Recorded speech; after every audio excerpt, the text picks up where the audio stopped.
Hello everybody, and welcome to day 2 of looking at the countries that God loves. And it's a time for us to stop and think about the differences between all these amazing countries on this earth, and also to think about the creativity by which God made each country and different people groups as well. God loves all of them, and it's a great opportunity for us to stop and look at some of the countries that we don't know much about in order for us to learn and then to pray. So today's country is called Sierra Leone. Now, I had always thought that Sierra Leone was French, but it turns out that it's not.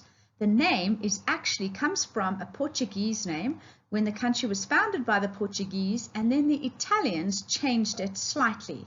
So the Portuguese had it in a slightly different form, but it settled on the Italian version called Sierra Leone. Now, I want to give you a few facts about this amazing country, but there's also some sad facts about it as well. So the first one is that the national symbol for freedom is the cotton tree. Also, its capital city is called Freetown. Now you can start to realize there's a lot of things happening here about freedom. Well, that's because a lot of the slaves were sent back to Sierra Leone in order to resettle. So when countries started being convicted and having to change their policies on slavery back in the 17 and 1800s, they then had to deal with the fact that there were hundreds and thousands of slaves in different countries that didn't need to be there. And so many countries sent them back to Africa where they came from, but they settled a lot of them in Sierra Leone. Unfortunately, the first 400 of settlers, slave settlers that were sent back to Sierra Leone died. But slowly but surely, more and more slaves were sent back there to resettle. The second thing that I thought was quite cute and interesting is that they have a passion for radios. The reason is quite sad though, because so many of the people in Sierra Leone cannot read. They rely on the radio for entertainment and interest. So 85% of the whole country have an access to a radio, and at least 3/4 of the country can listen to the radio almost every single day.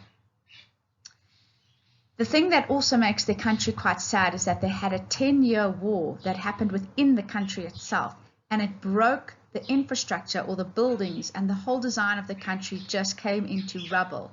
That's why I chose that picture in the background. I don't know if you can see the one where there's broken down buildings. The country still has a lot of problems, and they haven't been able to afford to rebuild it. And so the country is very, very, very poor.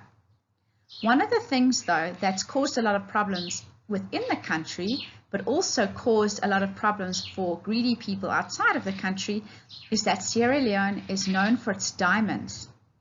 But it has created a lot of problems because diamonds can be smuggled. So it's known for its diamonds, and they're worth a lot of money.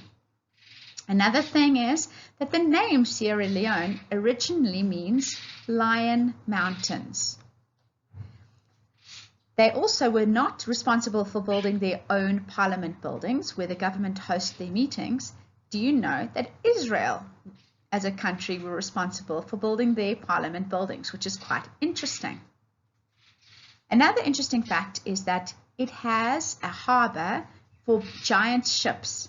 It's a wonderful harbor for ships that travel between all over and around Africa and between the continents. They park at Sierra Leone Harbor. All right, guys, so that's some interesting facts about the country. There's not a lot of visitors that go there because it's so poor, and there's not a lot of solid infrastructure there. It's a poor country. It's been devastated by the war, and people desperately need assistance and help, and they need to be able to read and write, and there needs education. This country needs a lot of support, and the best thing that we can do for a country like Sierra Leone is to pray for them, that God would re-establish them, give them new foundations in all ways, and that He would pick them up and prosper them to be a successful nation. But more than that, we want the people there to be saved, don't we? So that they'd have a long and glorious relationship with the risen Christ, and that we would see many people from Sierra Leone in heaven with us one day. So please take a moment as soon as this video is finished to pray for Sierra Leone. Thanks everyone, and have a great day. Bye.